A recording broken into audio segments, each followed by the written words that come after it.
that night, I decided, I knew we were going to do the book, and I wasn't particularly keen on it, frankly, because very few people knew about Cayce then, and I thought I'd done 2 chapters on him, and the old master, and I didn't even know what I'd write about.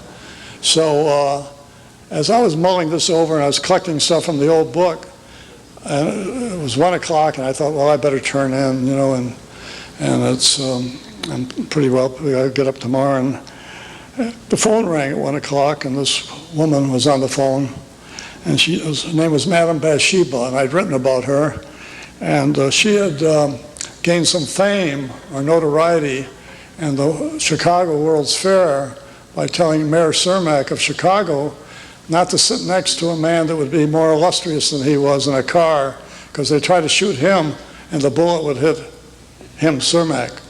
And he laughed and told the newspaper people about it. Well, a few months later, he was sitting with Roosevelt down in Miami, who was president-elect of the country then. Somebody aimed a bullet at Roosevelt, and a fellow by the name of Zangara, and somebody hit his arm, and the bullet lodged in Cermak. So, in any case, I killed him.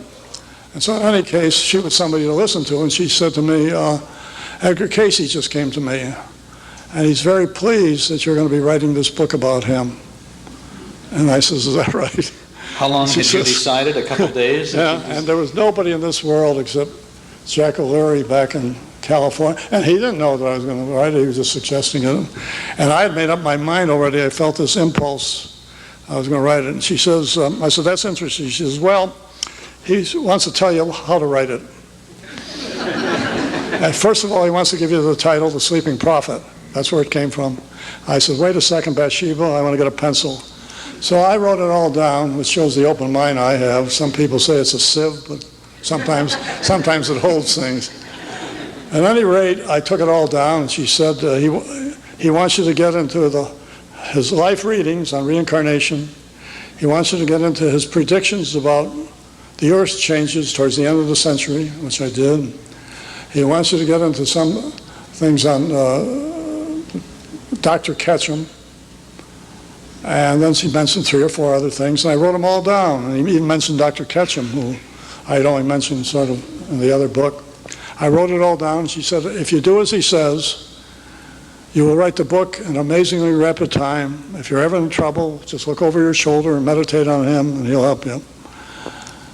I was in difficulty only on 1 chapter, the one on Dr. Ketchum. I meditated, and I wrote the chapter in a couple hours. I wrote the whole book in 3 weeks. I've never come near that. I mean, closest time is maybe 6 or 7 months, but I've never come near 3 weeks.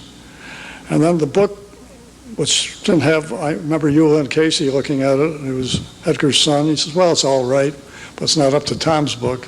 That was Tom Chagru, who was a friend of mine, who wrote There Is a River. So in any case, at Doubleday, they said something strange is happening. We have an advance on 20,000 on this book, 20,000 books, which isn't bad for our book, but it's not great.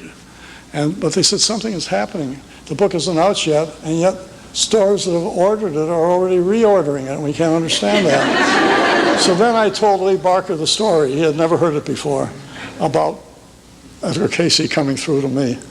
And he started to laugh, and he says, do you think Cayce is getting by the book? I says, I think so. Yeah.